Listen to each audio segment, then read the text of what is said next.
Eusebius McKaiser, author, public intellectual, broadcaster, and of course also my colleague at 702, the host of the Eusebius McKaiser Show.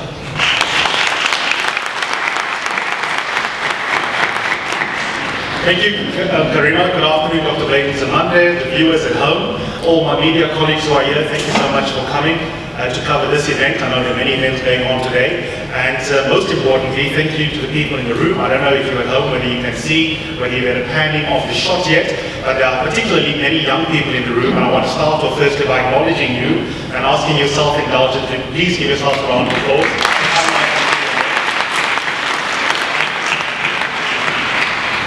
I was tempted to cheat in this debate because Dr. Zamande is quite a sharp blade. So I thought that perhaps before the debate I should give him one of his favorite beverages, a glass of red wine, and secretly put blood in it, so that there's too much blood that may be in his alcohol. But I was covered because I saw him munching a little bit earlier on some hot cross buns.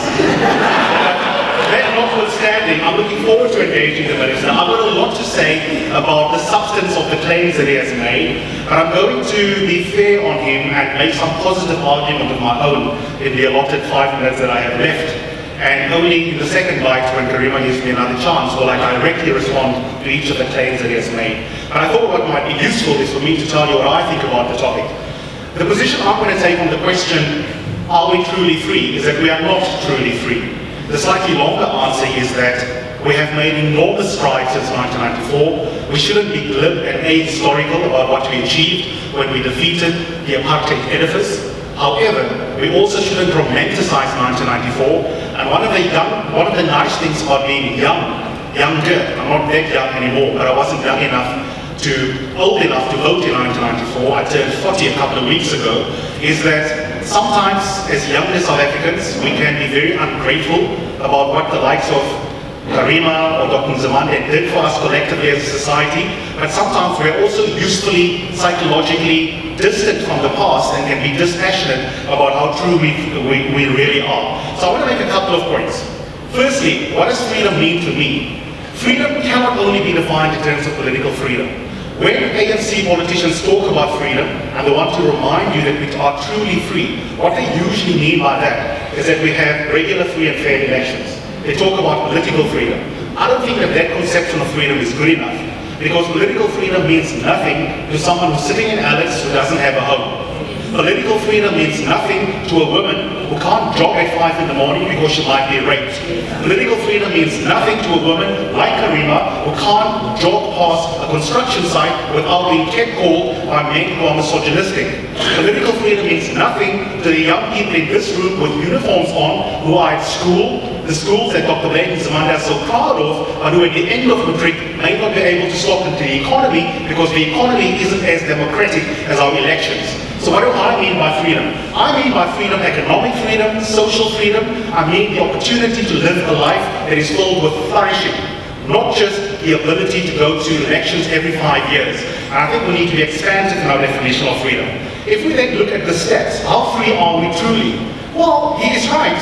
We indeed have achieved a lot. There are many communities, which is something the opposition parties, Dr. Zamande, Karima and I agree on this, often forgets. There are many communities that have no clinics, for example, no ambulances, no police services. And when your baseline is absolute degradation because of the lack of services that were not provided by the apartheid government, then of course 25 years later there's a lot to be grateful for in the many ways in which you are free. But I'm afraid there are many unfreedoms that we have to confront as South Africans. There are many unfreedoms. For me, the most important is how undemocratic and how racist the structure of our economy remains. And the people who are the worst losers are the poor black majority, the very ones that the ANC pretend they are in service of when they describe themselves as a multi-class formation. But in reality, we have an ANC-led government that is actually middle class and anti-poor and anti-black. The question then becomes, who's responsible for this? And I'll come back to this later, because I've only got a minute left for my opening statement. Where I would agree in part implicitly with the Minister's opening statement is that any sober structural analysis of where we've gone wrong can't begin and end with the state. I've got to ask myself, if I really am an ally of women, if I am a feminist father, what am I doing to raise my son to not be catcalling, for example? I have agency. If I'm a CEO, if I'm a white 60-year-old CEO, what am I doing to reduce income inequality in my company? So we can't be state-centric only when we talk about who is responsible for the unfreedoms. We are all collectively implicated in the unfreedoms. I'm afraid, however, and we can debate this shortly, the lion's share of the blame, Karima, must go to the state. The state has a monopoly on policy. The state has a monopoly on lawmaking. The state has a monopoly on collecting our taxes and deciding how to disperse it. The state has a monopoly on force. So of course the lion's share of the blame goes to the state. And a little bit later I want to talk, looking forward, to the question, what can we do? But in the first instance, it pains me to say this because many racists will love me saying this, but I'm saying it from a position of love. We are not, Dr. Nzimande, a country that can really be described as truly free.